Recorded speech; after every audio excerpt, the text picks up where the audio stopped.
O que motivou, de fato, o irmão, primeiro a buscar, obviamente, esse propósito, seu propósito, e depois a escrever sobre isso, né? O irmão tem alguns livros aí publicados que depois a gente vai conversar um pouquinho mais sobre isso, mas o que motivou o irmão trazer essa jornada em forma de livro? E aí, pessoal, tudo tranquilo? Esse vídeo que você está assistindo é um corte. Se você quiser ver o vídeo completo, é só pegar o primeiro link aqui da descrição, tá certo? Bom, se você é novo aqui no canal, já se inscreve, curte e compartilha o nosso conteúdo, assim você fica por dentro das nossas novidades. Também considere se tornar membro e assim ter acesso a conteúdos exclusivos aqui no nosso canal. Um bom vídeo e até mais. Na verdade, a minha motivação foi o seguinte: tinha uma palavra que eu via na Rosa Cruz, no rosacrucianismo, e depois, em algumas vezes na maçonaria, não era muito frequente, mas que tinha bastante também no espiritismo. Eu participei por algum tempo no espiritismo kardecista, chamava a loja Mesa Branca, né? Eu gostava daquilo, eu achava interessante aquilo lá, apesar de nunca ter nenhum tipo de ver nenhuma aparição, nenhum fenômeno, nem nada, mas eu gostava de participar daquelas sessões, tomar aqueles passes magnéticos que eles fazem, ouvia lá o que eles explanavam, né? E tinha uma palavra que me chamava muita atenção, não sei por que razão, né? E essa palavra eu fui me interessando muito por ela e queria saber o que era o significado disso, porque tinha muitos significados diferentes. Essa palavra se chama egrégora, né? E isso foi lá pelos anos 90, mais ou menos, né? Daí, em 1998, eu fiz uma viagem para a África do Sul, a serviço, né? E eu fiz uma expedição lá no Parque Nacional Kruger, que era um safari fotográfico. Era um parque muito grande, maior que o estado do Paraná, e ele faz fronteira com Moçambique e Zimbábue. Um local bastante árido, assim, bem quente, né? E eu tive uma experiência lá que eu coloquei no livro, inclusive, né? Essa experiência me motivou mais ainda a buscar o significado dessa palavra, mas eu demorei muito tempo, mais de 10 anos, para entender que aquela experiência que eu tive lá na África do Sul, não posso dizer que foi uma experiência mística, mas talvez tenha sido uma experiência, uma reflexão mesmo, ou algo do tipo. Acho que foi uma das mais marcantes que eu tive, e onde, nessa experiência, eu saí dela, encerrei ela com interesse em buscar uma palavra de 8 letras, na qual estaria contido o mistério da espiritualidade. Eu busquei muitas palavras, fui estudar o número 8, teve toda a sua proporção, tudo que se relaciona com o número 8, inclusive o número 8 é um número muito místico, né? Ele está presente em várias organizações, e ele fala do universo, né? Do infinito. E eu encontrei uma coisa muito interessante nessa palavra, né? Porque ela se relaciona com a questão vibratória. Então, nessa questão vibratória, eu fui encontrar uma resposta para esse questionamento meu no hermetismo, por incrível que pareça. E foi no livro Kybalion. Inclusive tem algumas mensagens, né? Você tem uma série de vídeos que fala do Kybalion, né? Tenho que terminar, inclusive. Tenho que terminar. Foi um livro que eu li faz muitos anos, nossa, mais de 20 anos, e ele me trouxe algumas revelações, assim, que me demonstraram que talvez houvesse a possibilidade do número 8 estar contido no padrão vibratório da criação. E ele está, realmente. Aí eu fiz uma analogia nessa experiência que eu tive. Eu via um jovem jogando pedra na água. E a água, quando você joga pedra, ela faz aquelas ondas, né, do centro para as extremidades.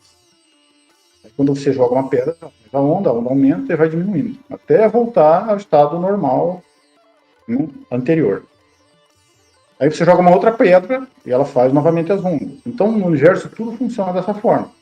Ele se expande e depois volta ao estado natural. Quando você conta as ondas, isso eu demorei muito tempo para entender, Por isso que eu coloquei no livro, quando eu consegui, acho que, entender mais ou menos o significado disso, eu escrevi o livro a respeito, né, desse tema. Quando você joga uma pedra na água, ela faz, você pode contar, ela faz 8 ondas. A partir da 8ª onda, ela começa a diminuir até perder força. Até a 8ª onda, ela está forte. E o universo todo funciona mais ou menos nesse mesmo padrão vibratório. E o que é egrégora? A egrégora é um padrão vibratório. Então, se você fizer uma analogia, né, para que esse padrão vibratório exista, ou seja, para que ele crie força e possa influenciar o meio, né, em que ele está sendo criado, ele necessita de ação humana. Eu, como historiador, sou estudante das ações humanas. Então, para mim, a egrégora é uma ação humana. Uma ação humana é interesse da história. Aí, quando você gera esse padrão vibratório, para que ele continue existindo, ele precisa ser alimentado. É necessário que você continue jogando a pedra. Então, quando você vai numa sessão maçônica, ou numa sessão Rosa Cruz, ou numa missa, ou num culto, ou numa sessão espírita, o que as pessoas estão fazendo ali? Frequentemente, semanalmente, estão jogando a pedra na água. Elas estão gerando esse padrão vibratório para que ele continue existindo. O cristianismo é nada mais do que a geração de um padrão vibratório que existe há mais de 2000 anos. Isso acontece com o islamismo, isso acontece com o budismo, isso acontece com o judaísmo. Todas as religiões precisam desse centro de ação para gerar esse padrão vibratório que dá força e consistência. Isso cria uma massa de energia, e essa massa de energia é que os gregos antigos chamavam de egrégora. Porque ela tem a capacidade de influenciar aquele grupo e aquele meio que está expandindo. Agora, você imagina essa expansão dessa massa de energia por mais de 2 bilhões de pessoas, que são os cristãos no mundo, ou 2 bilhões já de muçulmanos, né? Os judeus têm um número de adeptos muito menor, até porque o judaísmo não é missionário, né? Ele é expansionista, né? Aliás, ele até não incentiva você a participar do judaísmo, tem que ter origem, raça, eles colocam um monte de empecilho, na verdade, né? Então eles são um número menor, né? E o budismo também é um número menor, porque também não é expansionista. Agora, as religiões expansionistas, elas têm um número de adeptos muito grandes e elas expandem uma egrégora com muita força. E hoje no mundo nós temos 5 egrégoras, grandes egrégoras, né? E são essas religiões que a gente conhece. Então tudo se pauta dentro do conceito que essas religiões estabeleceram. O que eu acho legal na maçonaria e no rosacrucianismo? É que você consegue estudar isso de fora, olhando de longe, né? Sem estar dentro daquilo lá. Você pode até se aprofundar no estudo, mas você pode ter uma compreensão melhor a respeito desse estudo. Você vai perceber com isso o quê? Vai perceber com isso que todas as religiões têm a mesma essência. Não, é difícil entender por que as religiões são antagônicas entre si. E, na verdade, o princípio é o mesmo, né? A essência é a mesma, né? Como seria bom você ver numa mesa sentado discutindo um muçulmano, um judeu, um cristão, um hinduísta, um budista, um espírita. Só quem proporciona uma situação como essa é a maçonaria. De fato. É a única organização no mundo que proporciona isso, tá? Que essas pessoas consigam viver e conversar e sentar na mesma mesa, no mesmo tempo e com o mesmo ideal objetivo. Então, quando você está fazendo uma sessão maçônica, o que você está fazendo, na verdade? Você está gerando uma egrégora. Por quê? Porque nós somos a pedra. E a pedra é o centro da ação.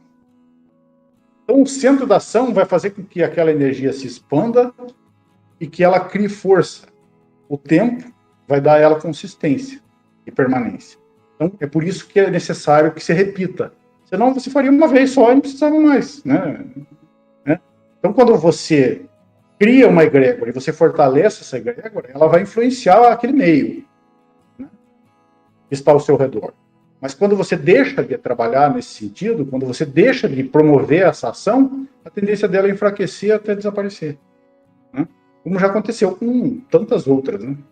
Claro. Essa é uma analogia muito interessante sobre a espiritualidade, porque a água mostra isso aí de forma física. Né? E refletir sobre isso eu acho que é bem legal, é bem interessante, sabe? Eu tinha um amigo, quando eu morei em Paranaguá, eu trabalhei lá, eu tinha um amigo que era pescador, tá? E ele falava sempre assim pra gente, né? Ele falava assim, se você quiser pescar peixe grande, você tem que ir para água profunda. Porque se você ficar na água rasa, você vai pescar peixe pequeno. Então, quando você fica na superfície das coisas, você está sempre pegando peixe pequeno. Se você quiser entender mais, se aprofundar melhor, você tem que mergulhar em águas profundas. Porque lá é que estão os peixes grandes. Tomar um pouquinho de risco. Exatamente.